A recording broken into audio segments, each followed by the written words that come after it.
Hello guys, कैसे हो आप सभी। तो let us start with our new topic that is Ohm's law.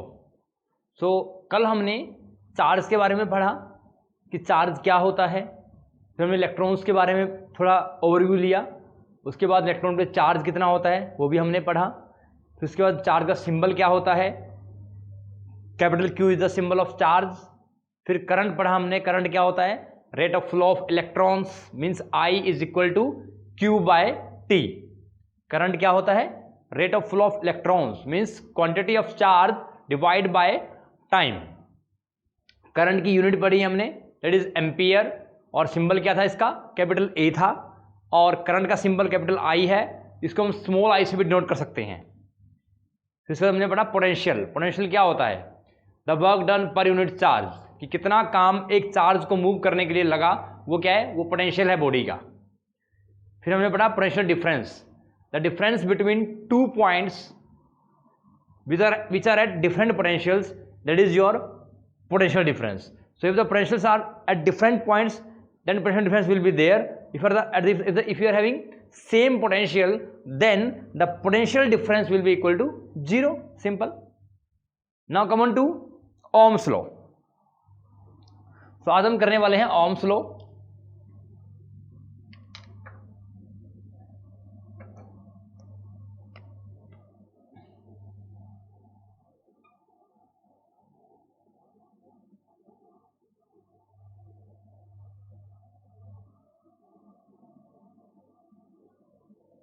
Ohm's law.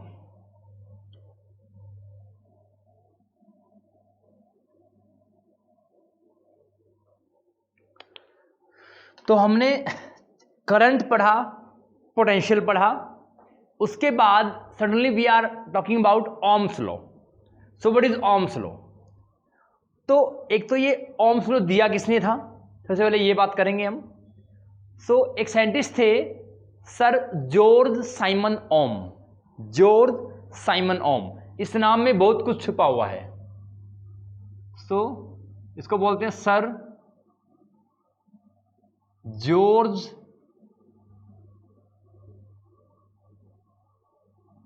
Simon Om. So scientist का नाम था सर जॉर्ज साइमन ओम। इन्होंने एक लॉ दिया कि किसी भी कंडक्टर में से जितना करंट फ्लो कर रहा है, वो करंट उस कंडक्टर के दोनों एंड्स पे मीन दोनों सिरों पे जो पोटेंशियल डिफरेंस होगा उसके डायरेक्टली प्रोपोर्शनल होगा। तो क्या बोला इन्होंने कि according to Ohm's law it states that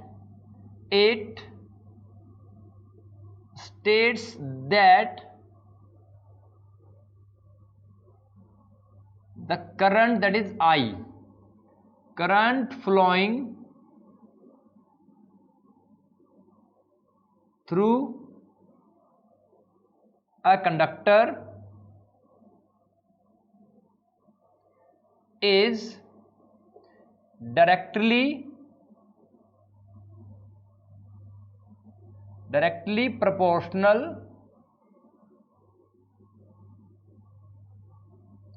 to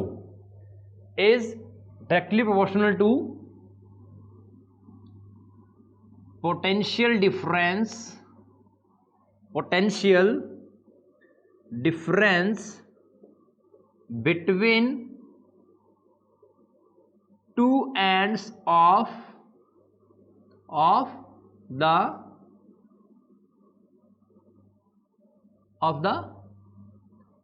conductor. तो क्या हुआ कि सर जॉर्ज साइमन ओम ने एक लॉ दिया, जो लॉ ये बताता है कि जो करंट है उस कंडक्टर में से कितना करंट फ्लो कर रहा है, वो करंट उस कंडक्टर के पोटेंशियल डिफरेंस के डायरेक्टली प्रोपोर्शनल है। तो अगर समझे तो हम, तो मान लीजिए फॉर एग्जांपल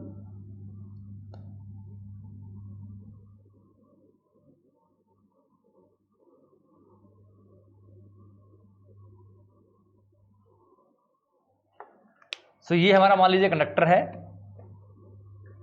इस कंडक्टर में से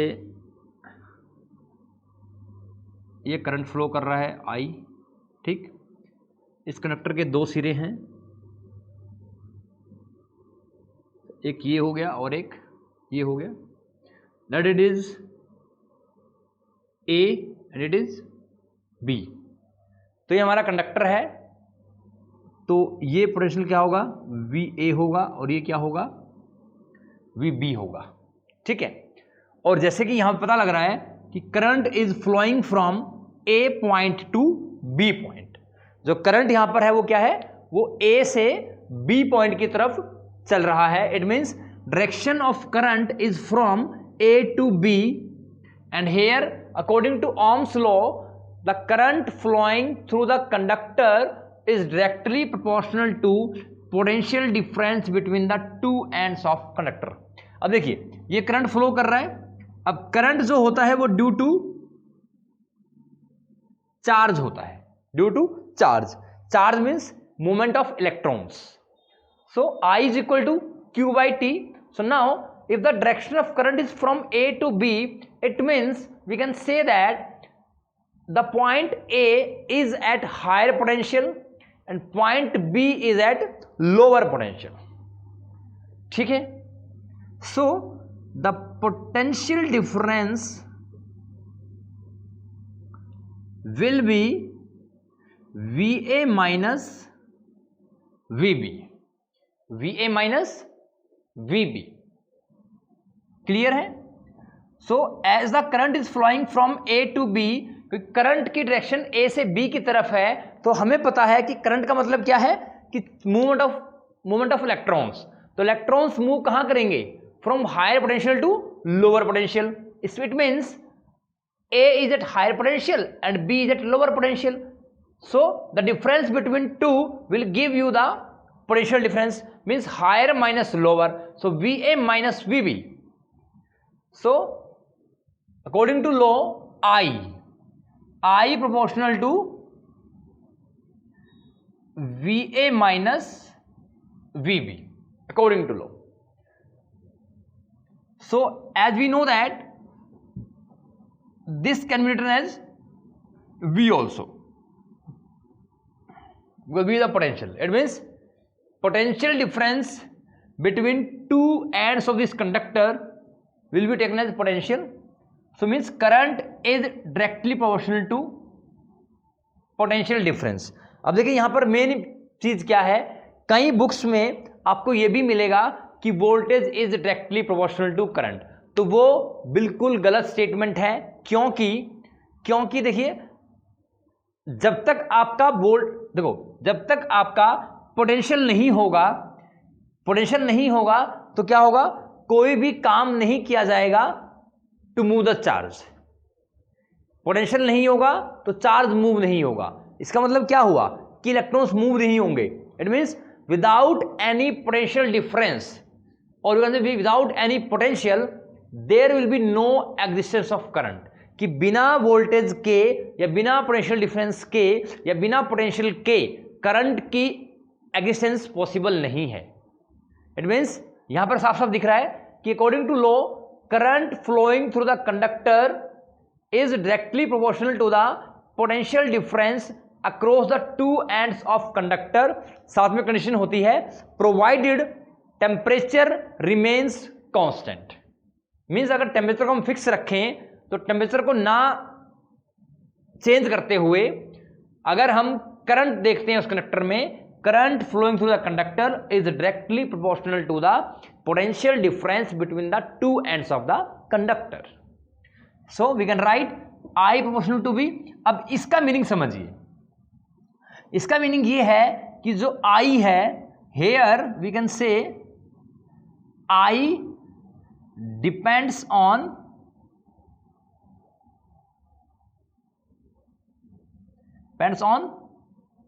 V।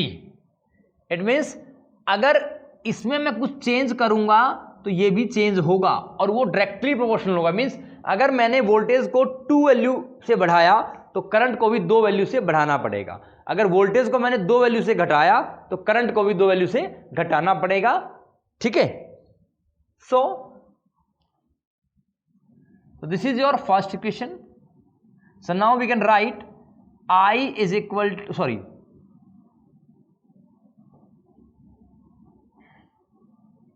सो नाउ, तो मैंने क्या कहा कि अगर वोल्टेज की वैल्यू इंक्रीज होगी तो करंट भी इंक्रीज होगा, ठीक है, और अगर वोल्टेज डिक्रीज होगा तो करंट भी डिक्रीज होगा, ठीक। तो यहां से हम ये लिख सकते हैं कि जितना अमाउंट ऑफ इंक्रीमेंट वोल्टेज में होगा उतना अमाउंट ऑफ इंक्रीमेंट करंट में होगा, जितना अमाउंट ऑफ डिक्रीमेंट वोल्टेज में होगा उतना ही अमाउंट ऑफ डिक्रीमेंट करंट में होगा. So it means here we can write we can write V proportional to I. This is your second equation. So here, by removing the proportionality constant, we can put a constant that is R, and R is a constant of, R क्या है? R एक constant of क्या है? Proportionality है. R is a constant of proportionality and is known as resistance of the, so here R is a constant of proportionality. तो R क्या है? Constant है proportionality का, and known as, क्या बोलते हैं इसको हम बोलते हैं रेजिस्टेंस. सो आर क्या है? कांस्टेंट ऑफ प्रोपोर्शनलिटी है. जब हमने इस प्रोपोर्शनल सिंबल को हटाया, यहां इक्वल पुट किया, तो आर क्या है? एक constant of proportionality and known as resistance. तो क्या है? आर क्या है? रेजिस्टेंस है. So this is your third equation. So here from third equation we can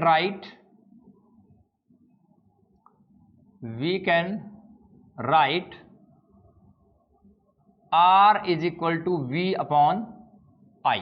R is equal to V upon I. It means मैं यहां लिख सकता हूं कि resistance is the ratio of potential difference applied between the two ends of conductor. resistance क्या है? Potential difference applied between the two ends of conductor to the current flowing through the conductor. Means resistance क्या है? resistance एक ratio है किसका? किसी conductor के दो एंड्स पे कितना पोटेंशियल डिफरेंस है डिवाइड बाय कितना करंट उस कंडक्टर में से फ्लो कर रहा है. So R is equal to V by I. ठीक है.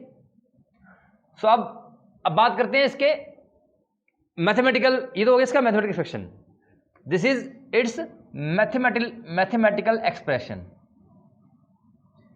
ये इसका है मैथमेटिकल एक्सप्रेशन. ठीक, कि हम किस तरह से ओम्स लॉ को निकालेंगे. तो ओम्स लॉ क्या हुआ? V is equal to I R. तो ये जो इक्वेशन है ये किसकी है? This is your Ohm's law. So everywhere आपको न्यूमेरिकल प्रॉब्लम में वोल्टेज करंट की बात, वोल्टेज करंट और रेजिस्टेंस को रिलेशन में रखते हुए you will always apply Ohm's law. हमेशा ओम्स लॉ अप्लाई करेंगे. तो ओम्स लॉ क्या है? V is equal to I R. तो ये फॉर्मूला बहुत ही इंपॉर्टेंट है इस पूरे चैप्टर में. जब भी आप न्यूमेरिकल निकालोगे concern to voltage current resistance, तो इस पूरे चैप्टर में आपके पास दो ही वेरिएबल हैं, वोल्टेज और करंट. तो क्या वेरिएबल है? वोल्टेज और करंट. और पैरामीटर क्या है? R. R is the resistance. R is the parameter and V and I are the variables. Okay. So I is the variable which is depending upon voltage because I is depending on voltage. So here R is equal to V by I. तो अगर मैं इसका graph बनाना चाहूं, अब यहां पे देखिए ये चीज है,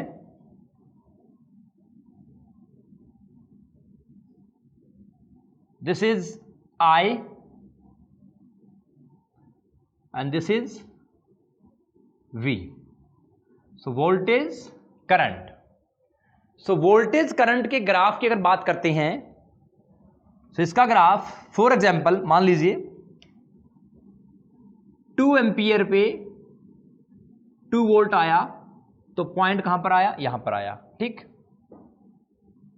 4 एम्पियर पे 4 वोल्ट मीन्स 4 वोल्ट पे 4 एम्पियर मीन्स पॉइंट यहां पर आ गया, ठीक है। 6 पे 6 इट मीन्स पॉइंट कहां पर आ गया, यहां पर आ गया, ठीक है। तो it means when we are plotting the graph between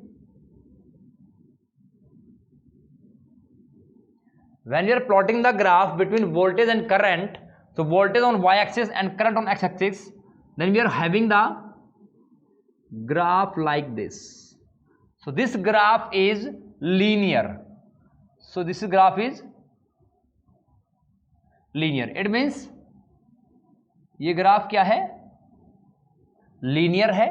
linear means क्योंकि एक लाइन में वेरी कर रहा है। सो ऑल द ग्राफ्स, जितने भी ग्राफ का डायग्राम ऐसा बनता है, मीन्स ये अगर ग्राफ का स्ट्रक्चर ऐसा है तो वो क्या होगा, वो लीनियर ग्राफ होगा। लीनियर मीन्स वेरिंग लीनियरली, जिसमें वेरिएबल्स लीनियरली वेरी कर रही हैं, that is your linear graph. तो अब बात होती है कि इस ग्राफ को प्लॉट करने के बाद अब सिग्निफिकेंस क्या है इस ग्राफ का, ये इंपॉर्टेंट क्वेश्चन है। So what is the significance of V I graph? Significance बहुत इंपॉर्टेंट क्वेश्चन है। Significance of V I graph, कि वी आई ग्राफ का सिग्निफिकेंस क्या है। अब देखिए, let us suppose this is angle theta, हमारा एंगल क्या है, थीटा है, ठीक है। मैंने मान लीजिए, सपोज करो मैंने ये दोनों पॉइंट ले लिए पहले।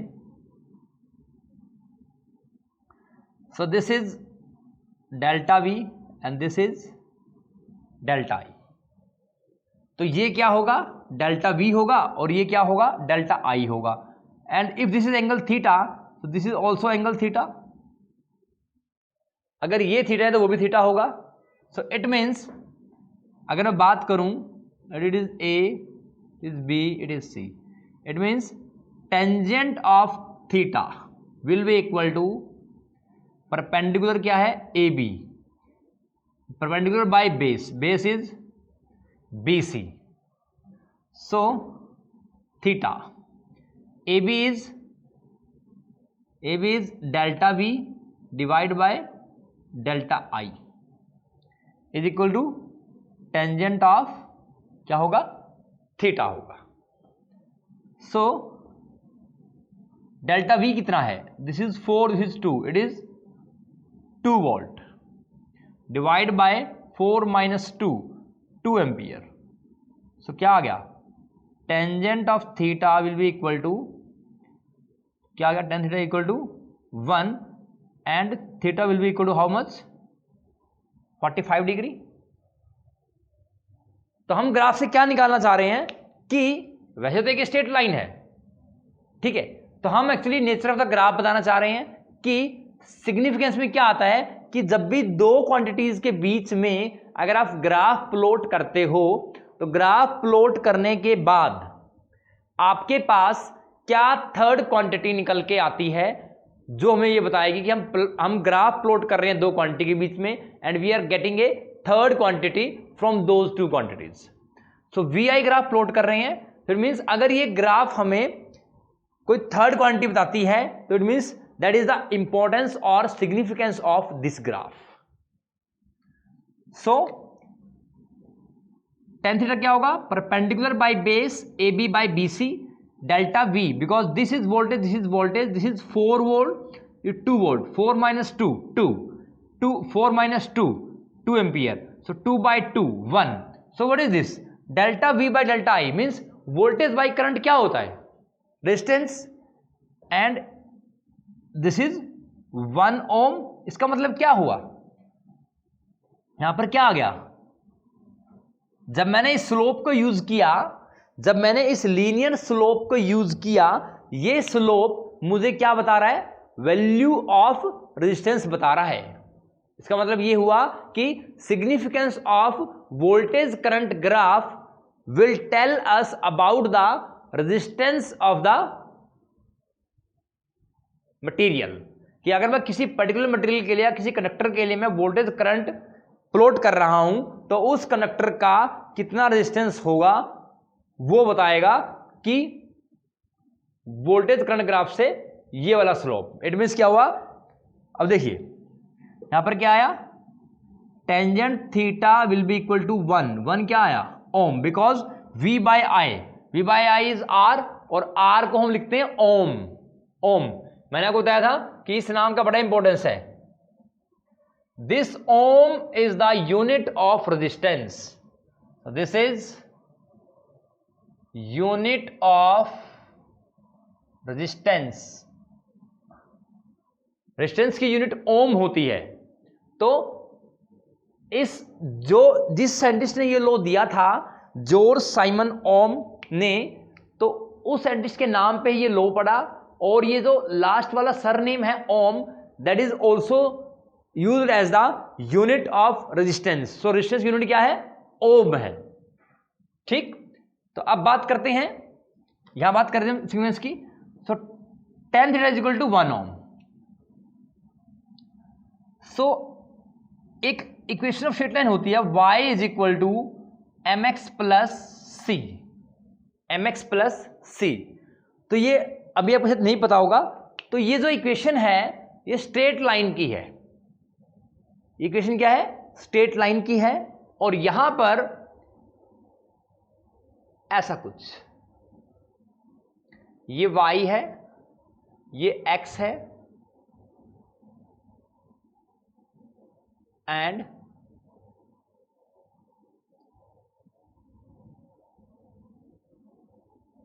एक स्लोप है। तो this is the intercept on y axis C. So m is equal to y by x minus c by x. So where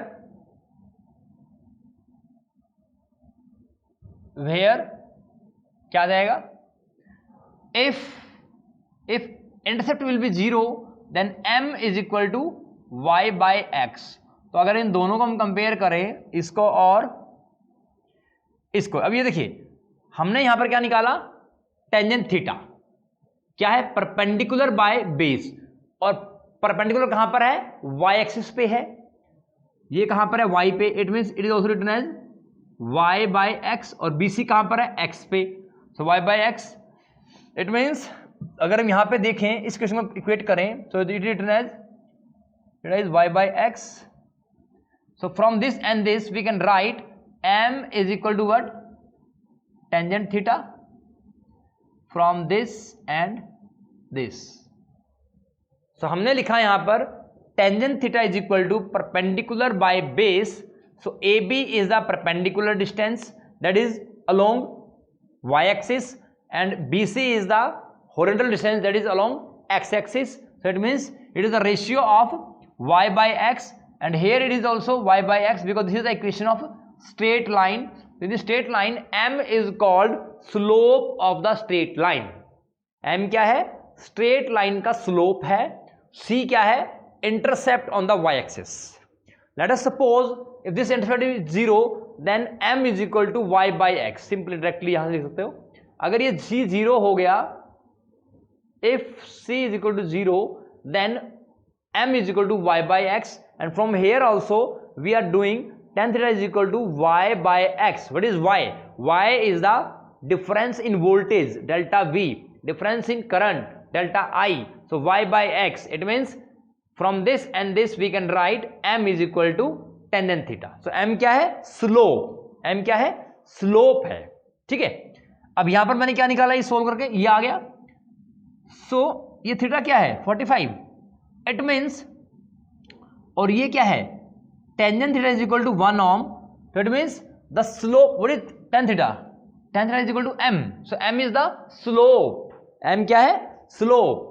इसका मतलब ये हुआ कि slope of VI graph indicates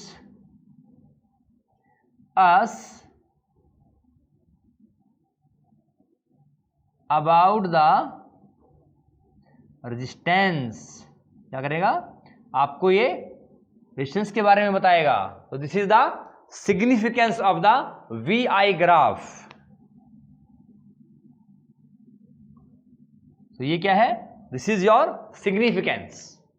तो क्या किया हमने? V और I को प्लॉट किया। दिस इज एंगल थीटा, तो दिस इज ऑल्सो।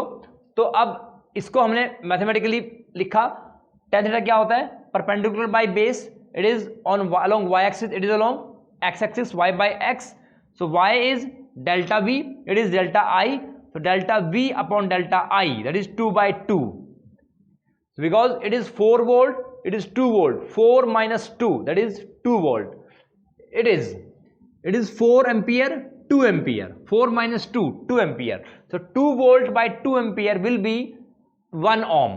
So ठीक है, क्या गया? 1 ohm. It means पहली बात तो ये हुई कि हमने ये निकाला कि जो स्लोप है, slope of the VI graph will tell us about the resistance.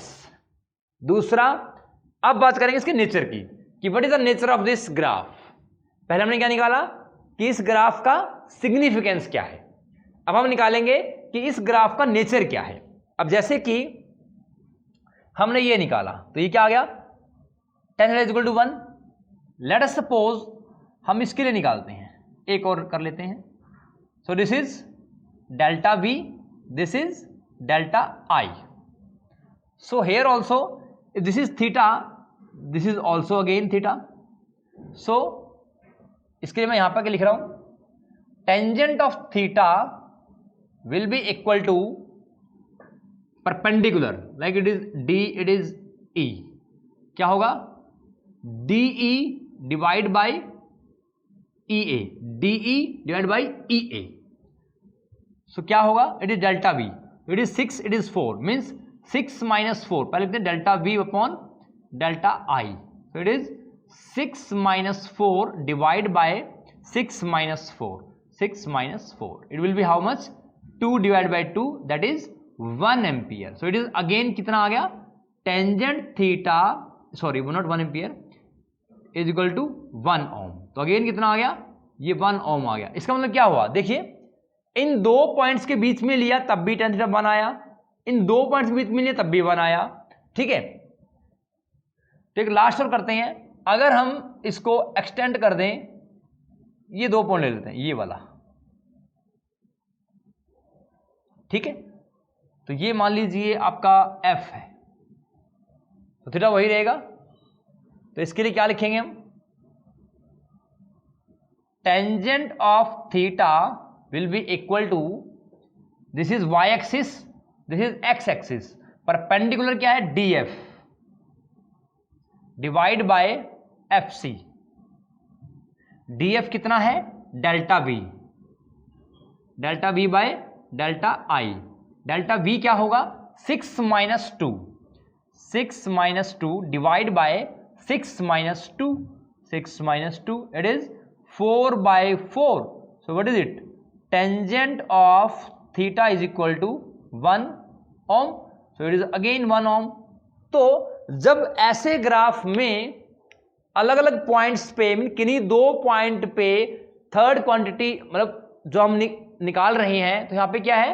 हमें पता है कि स्लोप क्या बता रहा है? रेजिस्टेंस। इट मीन्स ऐसे ग्राफ में किन्हीं दो पॉइंट्स के बीच में अगर हम रेजिस्टेंस निकाल रहे हैं, उसकी वैल्यू सेम आ रही है, इसका मतलब क्या होगा? नेचर क्या होगा? अब देखिए, tan थीटा 1 था, तो थीटा की वैल्यू कितनी होगी? अगर टेंजेंट थीटा की वैल्यू 1 ओम है, तो मीन्स को कितने एंगल पे टेंजेंट फंक्शन को अगर हम लें तो क्या 1 आएगा? Means tangent 45 will be equal to 1 होता है। It means theta is equal to 45। It means ये एंगल कितना होगा? 45। अब इसका मतलब क्या हुआ? देखिए, it is a straight line. ये क्या है? स्ट्रेट लाइन है, जो कि कहां से गुजर रही है? ओरिजिन से गुजर रही है, जीरो से। सो अब मैं नेचर की बात कर रहा हूं उसके।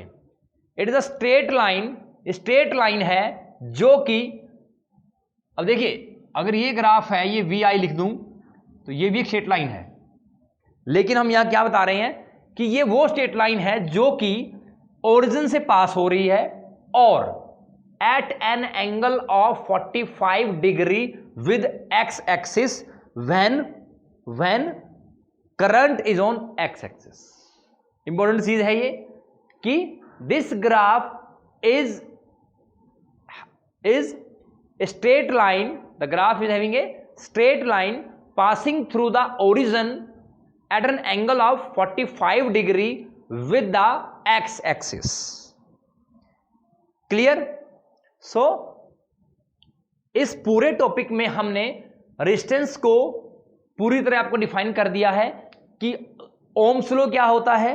ओम्स लॉ में हमने लॉ बताया कि करंट जो फ्लो कर रहा है वो डायरेक्टली प्रोपोर्शनल है पोटेंशियल डिफरेंस के। इट मींस जो करंट है वो डिपेंड करता है आपके पोटेंशियल पे या अप्लाइड वोल्टेज पे या पोटेंशियल डिफरेंस पे। इट मींस करंट बिना वोल्टेज या पोटेंशियल के पॉसिबल नहीं है। It means whenever current is in the circuit there should be the potential difference between 2 points. जब तक 2 पॉइंट्स पे पोटेंशियल नहीं होगा और उन दोनों के बीच में पोटेंशियल डिफरेंस नहीं एग्जिस्ट करेगा तब तक आपका करंट फ्लो नहीं होगा। ठीक है, सो I proportional to V. Similarly we can write V proportional to I, means this proportionality symbol can be removed by using equality sign, and V is equal to Ri, where R is the constant of proportionality and is known as resistance. So ये तो हो गया simply लो का mathematical expression. फिर हमने क्या किया, इसको उसको ग्राफिकली बताया कि इसका सिग्निफिकेंस क्या होगा, कि व्हाट इज द, कि हम ये जो प्लॉट कर रहे हैं वोल्टेज और करंट ग्राफ, इस वोल्टेज और करंट के ग्राफ को प्लॉट करने से हमें क्या मिलेगा। ठीक है, तो जब भी हम दो क्वांटिटी को प्लॉट करते हैं V एंड I, हम V और I के ग्राफ को प्लॉट कर रहे हैं, तो किन्हीं भी दो क्वांटिटी के को प्लॉट करने पे ग्राफिकली हमें थर्ड क्वांटिटी क्या मिल रही है, मीन उसको प्लॉट करने से हमें क्या मिल सकता है, दैट इज योर सिग्निफिकेंस। ठीक है, मीन्स यहां पे हमने जो प्लॉट किया, we will observe that the slope of the VI graph will tell us about the resistance, means third quantity क्या आई, वोल्टेज करंट को प्लॉट करके हम उसके स्लोप से रेजिस्टेंस निकाल सकते हैं। तो अब नेचर कैसा होगा, अब क्योंकि हमने ये लीनियर बताया है, line is linear, it means it is a straight line passing through origin at an angle of 45 degree with x axis where current is on x axis. This is very important. तो कई बुकों में current को ऊपर दिया हुआ है, V नीचे दिया हुआ है। उस केस में देखो अगर एंगल 45 ही है फिर तो कोई इश्यू नहीं है, अगर एंगल 45 से कम या ज्यादा है तो एक प्रॉब्लम हो सकती है। So mathematically this graph is a straight line passing through origin at an angle of 45 degree with x axis. मैं लिख देता हूं यहां पर nature of the graph, nature of the graph, it is a straight line, it is a straight line passing through origin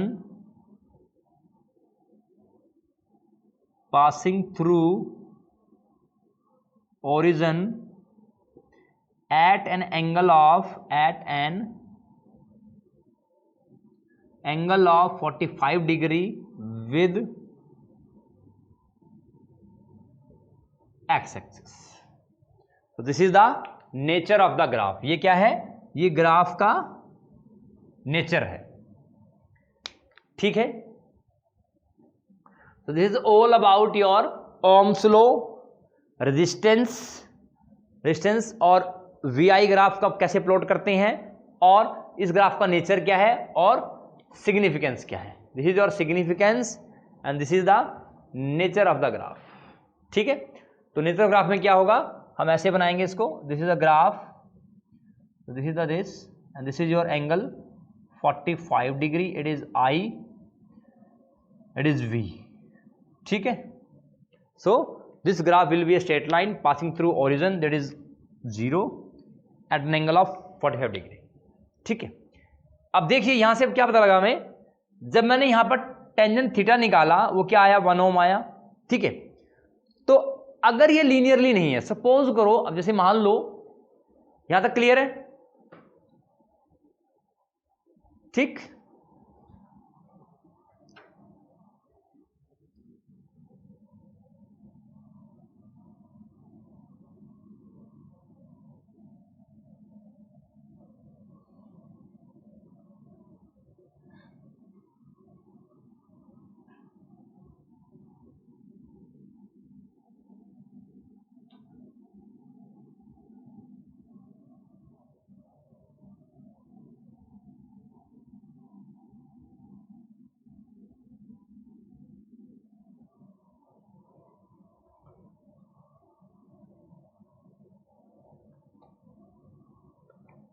so now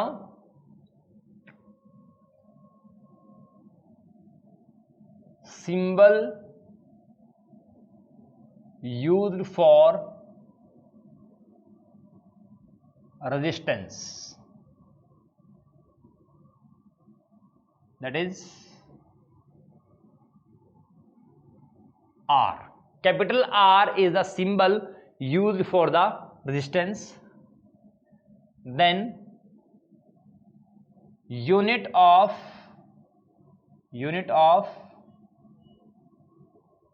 resistance क्या होती है?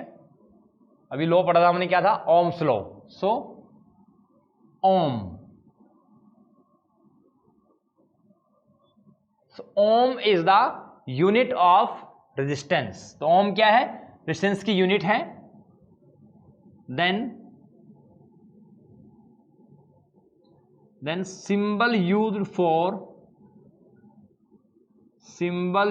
for unit of resistance,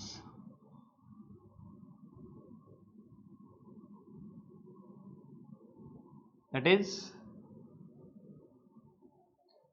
so ये जो सिंबल है ये यूनिट ऑफ रेजिस्टेंस मीन्स ओम के लिए है। तो अगर आपको ओम को रिप्रेजेंट करना है वो आप ऐसे रिप्रेजेंट करोगे, Om Om, this is resistance. ठीक है, तो रेजिस्टेंस का जनरल आमतौर पे हम कैपिटल यूज करते हैं, लेकिन कहीं कहीं आप स्मॉल आर भी यूज कर लेते हैं, वो कोई इशू नहीं है, लेकिन स्टैंडर्ड सिंबल क्या है? कैपिटल आर है। तो जब मैं सिंबल डिफाइन कर रहा हूं वो सिंबल सभी स्टैंडर्ड हैं जो हर जगह आमतौर पे यूज होते हैं। ठीक है, तो अब बात करते हैं रेजिस्टेंस का R ohm and this is, ठीक है। नाउ factors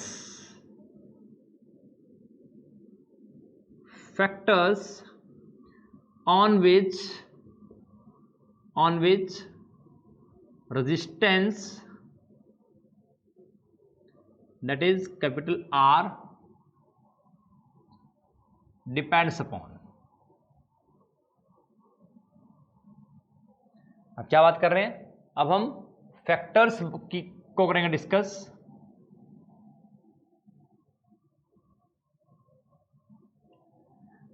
तो फैक्टर से पहले हमने अभी ओम्स लॉ किया तो क्या आया था? V is equal to I R आया, हमने लिख दिया इसको R is equal to V by I. ठीक है, तो यहां से ये चीज बड़ी इंपॉर्टेंट है समझने के लिए, R is equal to V by I. अब देखिए, तो यहां पे मैं ये कह सकता हूं कि for a constant value of voltage, अगर मेरी वोल्टेज की वैल्यू कांस्टेंट है या फिक्स्ड है, for a fixed value of voltage और a constant value of voltage, this resistance, so अगर ये V कांस्टेंट है तो R जो है I के इनवर्सली प्रोपोर्शनल होगा। R क्या है? I के इनवर्सली प्रोपोर्शनल होगा। इसका मतलब क्या हुआ कि अगर मैं ऐसे लिख सकता हूं I प्रोपोर्शनल टू 1/R। इसका मतलब क्या हुआ कि for a given value of voltage और for a constant value of voltage the resistance will be inversely proportional to the current, और you can say current is inversely proportional to the resistance. इसका मतलब ये हुआ कि अगर resistance ज्यादा होगा तो करंट कम होगा, अगर रेजिस्टेंस कम होगा तो करंट ज्यादा होगा। तो क्या होगा, रेजिस्टेंस ज्यादा होगा तो करंट कम होगा, रेजिस्टेंस कम होगा तो करंट ज्यादा होगा। अब देखिए समझिए, अगर रेजिस्टेंस ज्यादा है, अगर हमारा रेजिस्टेंस ज्यादा है तो मीन्स करंट कम फ्लो करेगा। कम फ्लो मतलब क्या हुआ कि laser number of electrons can move, कि कम मात्रा में इलेक्ट्रॉन्स मूव कर पाएंगे। इसका मतलब क्या हुआ कि करंट के रास्ते में रुकावट पैदा हो रही है। तो देखिए समझिए इस चीज को कि जब R प्रोपोर्शनल टू I लिख दिया, इट मीन्स अगर रेजिस्टेंस ज्यादा है तो करंट कम है। तो अगर रुकावट ज्यादा है, जैसे मान लो कि रास्ते पे मैं जा रहा हूं, अगर वहां पे रुकावटें काफी हैं तो मेरे लिए बहुत मुश्किल हो जाएगा उस रास्ते को क्रॉस करना। इट मीन्स जिस रास्ते में रुकावट है वहां पर क्या होगा, रेजिस्टेंस ज्यादा है, और उस रुकावट से मुझे क्या फर्क पड़ रहा है, यहां बात कर रहा हूं इलेक्ट्रिसिटी की। It means current means electrons, movement of electrons. It means resistance ज्यादा होने से मूवमेंट ऑफ इलेक्ट्रॉन्स पे फर्क पड़ेगा। मीन्स इलेक्ट्रॉन्स जो है वो कम अमाउंट में मूव करेंगे। इट मीन्स करंट कम होगा। तो रेजिस्टेंस के ज्यादा होने से करंट कम होगा और रेजिस्टेंस के कम होने से करंट आपका ज्यादा होगा। ठीक है, क्लियर? सो रेजिस्टेंस ज्यादा, करंट कम, रेजिस्टेंस कम, करंट ज्यादा। क्लियर?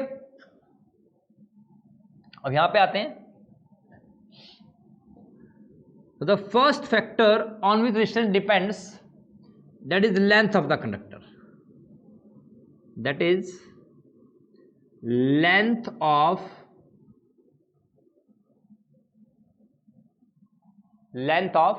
conductor.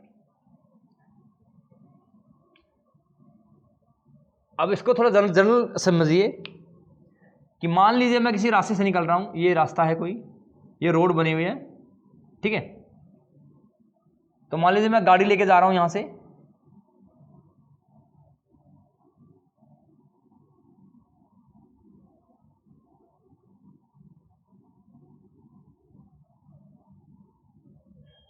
ठीक है।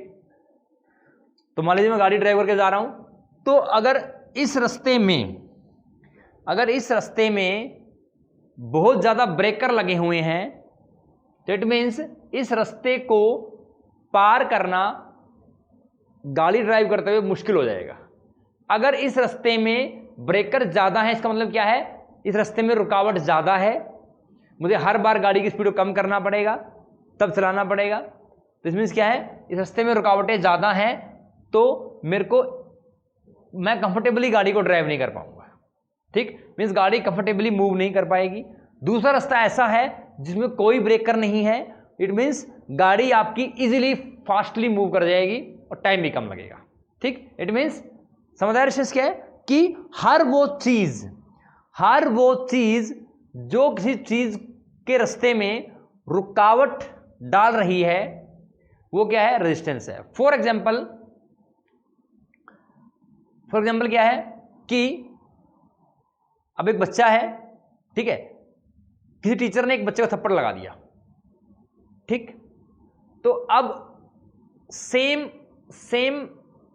दूसरा बच्चा है, उस बच्चे को थप्पड़ लगा, लेकिन एक बच्चा रो पड़ा, दूसरा बच्चा नहीं रोया। इसका मीनिंग क्या है कि उस बच्चे की रेजिस्टेंस पावर, मतलब उस बच्चे की जब उसको थप्पड़ लगा, उस थप्पड़ को अपोज करने की उसका रेजिस्टेंस ज्यादा है।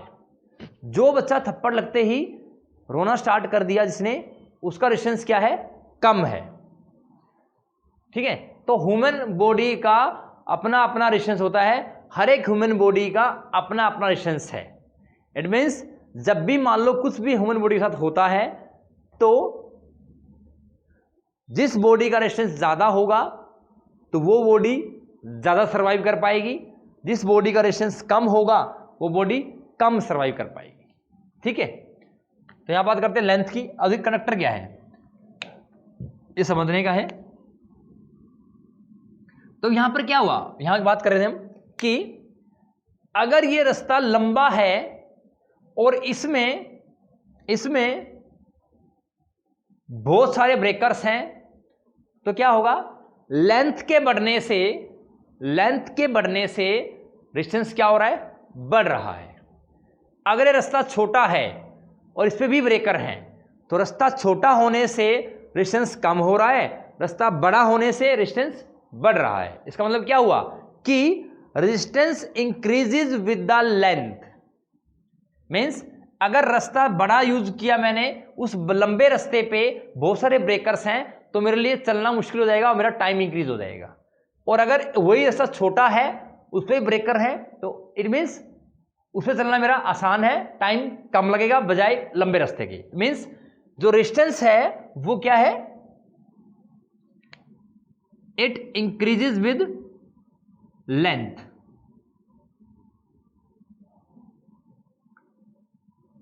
It increases with length. So this is the conductor. तो ये कंडक्टर है, ठीक, ये इसकी है लेंथ और ये इसका है क्रॉस सेक्शनल एरिया, ठीक। तो ये क्या है, इसका क्रॉस सेक्शनल एरिया।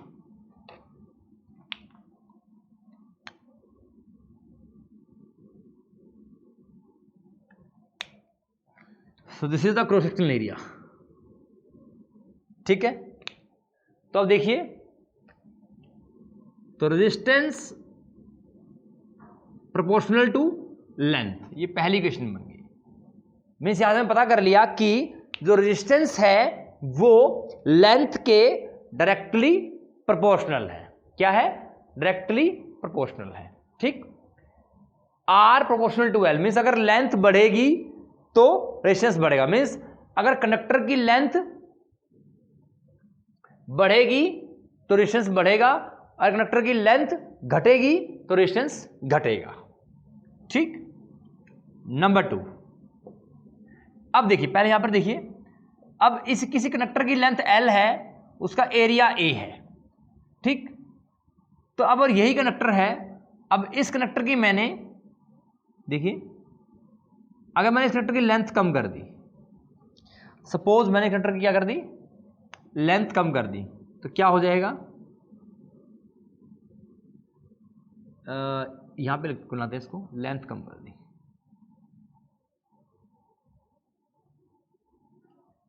तो लेंथ कम होने से क्या हो जाएगा, लेंथ कम होने से इसका क्रॉस सेक्शनल एरिया बढ़ जाएगा, ठीक है।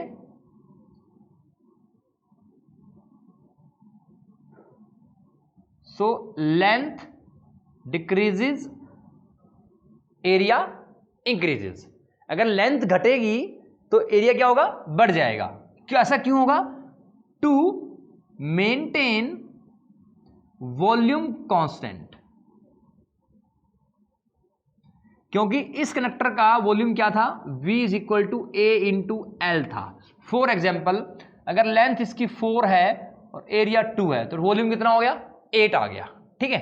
तो अगर इसकी लेंथ मैंने कम कर दी, मीन्स वॉल्यूम कितना रहेगा, वॉल्यूम कितना रहना चाहिए, वॉल्यूम शुड बी 8। किसी भी कंडक्टर का वॉल्यूम फिक्स रहेगा, अगर आप उसकी लेंथ बढ़ा रहे हो तो एरिया बढ़ जाएगा, सॉरी एरिया कम हो जाएगा, अगर लेंथ कम कर रहे हो तो एरिया बढ़ जाएगा। तो देखिए, सो 2 इंटू 4, तो लेंथ मैंने घटा दी, 2 होगी तो एरिया क्या हो जाएगा, 4। It means area is increasing and length is decreasing. So if length is decreasing, area will increase. तो यहां पे क्या है, लेंथ ऑफ द कंडक्टर, अगर लेंथ बढ़ती है तो रेजिस्टेंस क्या होगा, बढ़ेगा। और यहीं पे क्या होगा, अब एरिया की बात करते हैं। Area means area of cross section of the conductor. तो रेजिस्टेंस क्या कर रहा है, रेजिस्टेंस आपका लेंथ पे डिपेंड कर रहा है और क्रॉस सेक्शनल एरिया पे। तो अगर लेंथ बढ़ेगी तो एरिया, तो रेजिस्टेंस बढ़ेगा, और अगर एरिया घटेगा, so means R proportional to 1/a। जैसे यहां किया, ये आपका कंडक्टर था, इसकी लेंथ L है, इसका एरिया A है, सो वॉल्यूम क्या होगा, A इंटू L होगा। अब मैंने मान लिया कि इसकी लेंथ 4 सेंटीमीटर थी और A 2 सेंटीमीटर स्क्वायर है, तो वॉल्यूम क्या आ गया, 8 सेंटीमीटर क्यूब आ गया। तो इट मीन्स किसी भी कंडक्टर अगर मैं किसी कंडक्टर की बात कर रहा हूं, मेरे पास एक कंडक्टर है, तो उस कंडक्टर का वॉल्यूम कांस्टेंट रहेगा। तो उस कंडक्टर का वॉल्यूम कांस्टेंट रखने के लिए अगर मैं उस कंडक्टर की लेंथ में कोई इंक्रीमेंट करता हूं, तो उतना ही डिक्रीमेंट आपका उसके एरिया में होगा, जिससे कि दोनों के मल्टीप्लिकेशन से उसका वॉल्यूम सेम रहे। तो यहां पे 8 था, तो जैसे मैंने लेंथ को 2 कर दिया, 4 से 2 कर दिया, तो लेंथ कितनी होगी, हाफ होगी, तो मीन्स एरिया क्या हो जाएगा, डबल हो जाएगा। ठीक है, तो जितनी अमाउंट से मैंने डिक्रीमेंट किया उतनी अमाउंट से मुझे इंक्रीमेंट करना पड़ेगा। ठीक, it means resistance proportional to L and resistance proportional to 1/8। It means length के बढ़ाने से रेजिस्टेंस बढ़ता है, और अगर लेंथ बढ़ा दी तो एरिया क्या हो जाएगा, कम हो जाएगा। इट मीन्स एरिया के घटने से रेजिस्टेंस बढ़ता है। Means resistance is dependent on length and the area of cross section of the conductor, and resistance is directly proportional to length and inversely proportional to area of cross section. This is our second equation. This is our second equation. ठीक, इसी में अगर मैं एक और case बनाना चाहूं, अगर मुझे लेंथ बढ़ानी है, मैं लेंथ बढ़ा दूं, मान लो लेंथ बढ़ा दी मैंने इसकी, ठीक है,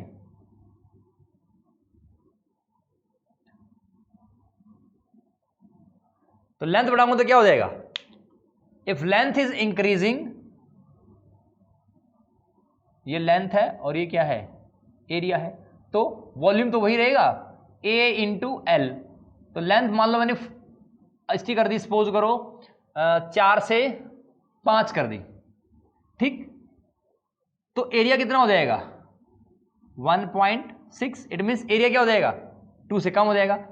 तो जब इस केस की बात की तो यहां पर लेंथ कम कर दी, लेंथ 2, और एरिया क्या होगा, मीन्स जिस अमाउंट से मैंने लेंथ क्या होगी, लेंथ यहां पर हाफ होगी, तो एरिया क्या हो जाएगा, डबल हो जाएगा। और इसी केस से यहां पे चलते हैं, तो लेंथ को मैंने बढ़ा दिया, लेंथ क्या हो गया, 4 से 5 हो गया, और तो एरिया क्या होगा, एरिया क्या होगा कि वॉल्यूम को 8 रखने के लिए 1/6 हो जाएगा। इट मीन्स 4 से 5 बन गया, लेंथ बढ़ गई, और एरिया क्या हो गया, कम हो गया। तो it means whenever you are doing some increment in length, there will be an equal decrement in area to maintain the volume constant. To maintain the volume constant means अगर लेंथ बढ़ेगी तो area घटना चाहिए, तब जाके आपका resistance क्या होता है, बढ़ता है। अगर लेंथ घटेगी तो एरिया बढ़ना चाहिए, तब जाके आपका रेजिस्टेंस घटेगा। That means by combining these two equations we can write R proportional to L by A. R proportional to L by A, and R will be equal to rho L by A. Where अब यहां पर ये रो क्या है, this rho is the resistivity. This rho is resistivity of the material,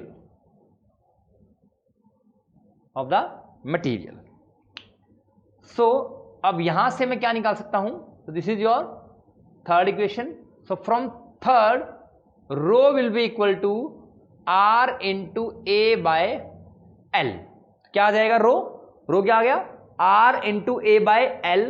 so unit of resistance कितना होता है, ohm होता है, एरिया की मीटर स्क्वायर और लेंथ की मीटर, और यह है rho. It means rho will be, तो यूनिट क्या होगी रो की, unit of rho is how much,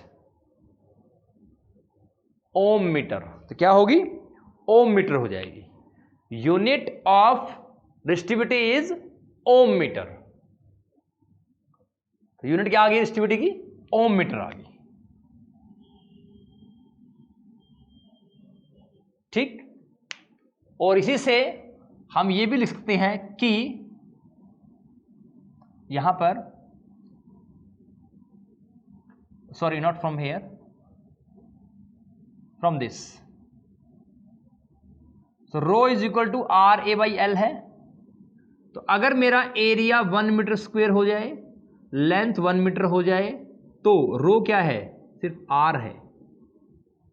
it means when the conductor is having length 1 meter and area of cross section of the conductor is 1 meter square, then resistivity is nothing, it is also defined as the resistance. It means resistivity is nothing, it is defined as the resistance of a conductor having unit area and unit length, or having volume 1 unit.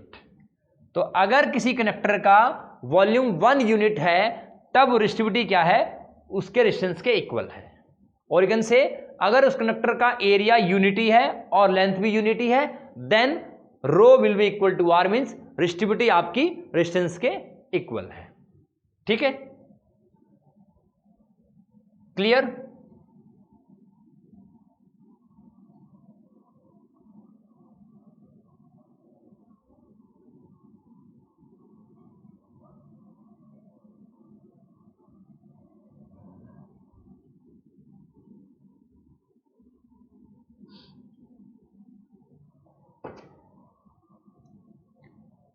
So R is equal to rho L by A, ये हमारे पास है.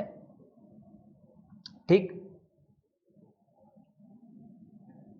तो अब इसके बाद हम क्या कर रहे हैं? कंडक्टेंस. रेजिस्टेंस के बाद आता है कंडक्टेंस. इसका सिंबल होता है कैपिटल G, कंडक्टेंस. ठीक है, तो कंडक्टेंस क्या है? Conductance is just reciprocal of resistance. अभी मैं आपको सिर्फ मैथमेटिकली बता रहा हूं. तो G क्या है? G is equal to 1 by R है. ठीक, तो अगर यूनिट ऑफ रेजिस्टेंस क्या है? Is ohm. यूनिट का रेजिस्टेंस की ओम है, तो unit of conductance will be क्या हो जाएगा? Is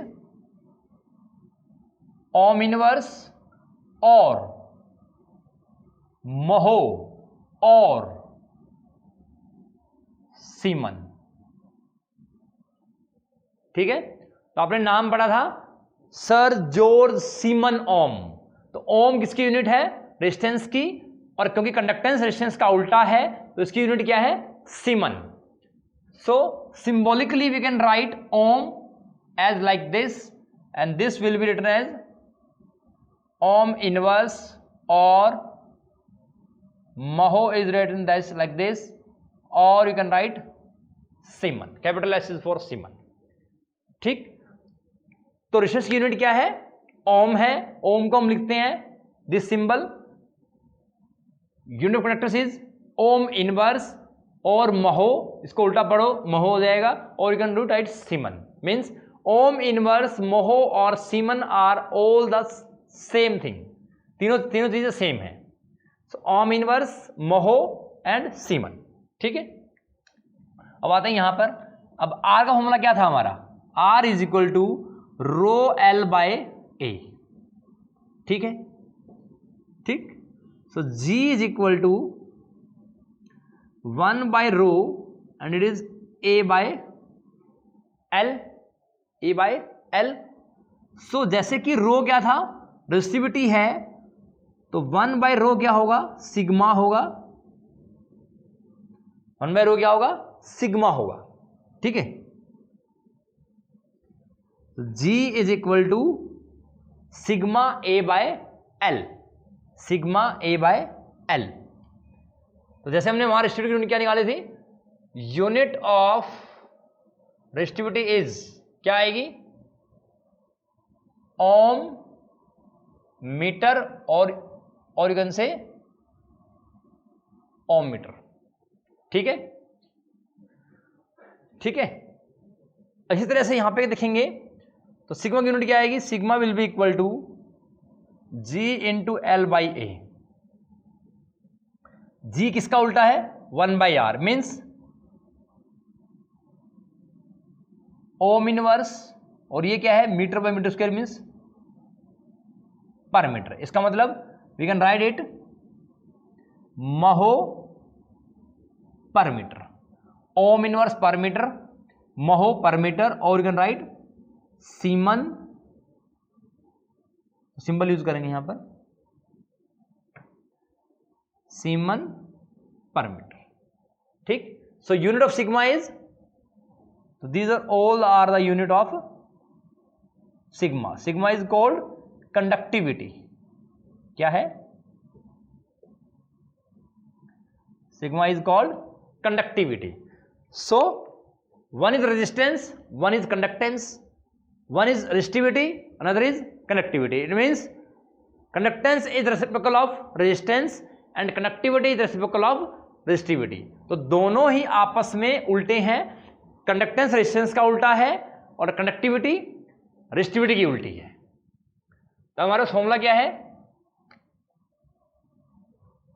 mean sigma is equal to 1/ρ and G is equal to 1/r। ये फॉर्मूला था हमारे पास,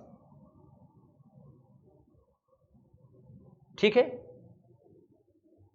sigma is equal to 1/ρ and G is equal to 1/r।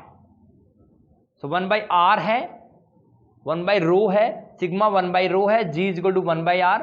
So क्या है, conductance is ohm inverse and this is what, ohm inverse metre inverse, और you can say mho metre inverse और semen metre inverse. So unit of conductance is mho, unit of resistance is ohm, unit of resistivity is ohm metre, unit of conductivity is इसका उल्टा ohm inverse metre inverse, mho per metre, semen per metre. तो देखो इस question में means अगर question आ जाए what is the unit of conductance और ये तीनों दिए हुए हो तो तीनों क्या होंगे, आंसर होंगे, मीन्स डी पार्ट होगा ऑल ऑफ द अबव, तो ऑल ऑफ द अबव आ जाएगा। ऐसे इसमें what is the unit of conductivity, तो तीनों ही दिए होंगे, this is also the same thing, it means D option होगा उसमें ऑल ऑफ द अबव, तो वो आंसर आ जाएगा आपका, ठीक है।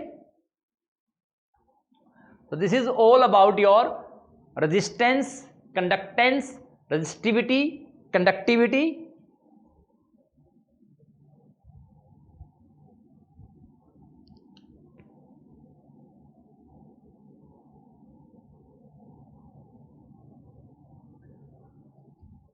So आज हमने क्या किया, हमने रेजिस्टेंस में ओम्स लॉ पढ़ा, ओम्स लॉ से हमने उसका सिग्निफिकेंस पढ़ा, ग्राफ प्लॉट किया, वहां से थर्ड क्वांटिटी आई रेजिस्टेंस, और रेजिस्टेंस की यूनिट भी जिन्होंने आपका लॉ दिया था ओम्स लॉ, उसी के नाम में छुपा हुआ है ओम। सर जॉर्ज साइमन ओम में आपका ओम्स लॉ दिया, तो रेजिस्टेंस की यूनिट क्या थी, ओम थी, और रेजिस्टेंस का उल्टा क्या था, कंडक्टेंस, तो कंडक्टेंस की यूनिट क्या थी, सीमन या ओम इनवर्स या महो, तो सीमन भी आपका उस साइंटिस्ट के नाम में छुपा हुआ था। सो देन हमने क्या डिस्कस किया, हमने फैक्टर डिस्कस किए कि किन किन फैक्टर पे आपका रेजिस्टेंस डिपेंड करता है, उनको डिस्कस किया 1 by 1, ठीक है। फिर हमने क्या किया, रेजिस्टेंस की यूनिट निकाली, फिर हमने कंडक्टेंस की यूनिट निकाली, फिर रेजिस्टिविटी, देन कंडक्टिविटी। फिर हमने इन दोनों को कंपेयर किया कि रेजिस्टेंस का उल्टा कंडक्टेंस है और कंडक्टिविटी का उल्टा रेजिस्टिविटी है, और vice versa. So I think कि आपको लेक्चर समझ आएगा। So please go through this lecture and try to be attentive and regular for these classes, because these classes are exclusively for those people those who are not in touch with us। क्योंकि जब starting में हमने lecture start किया था XT का, तो उस time पे बहुत कम बच्चे प्रेजेंट थे, तो इसलिए मैंने नए सिरे से स्टार्ट किया इसको। तो इसको देखिए और आपको चैप्टर समझ आएगा। तब तक के लिए अपना ध्यान रखिए, घर पे रहिए, सेफ रहिए। Thank you.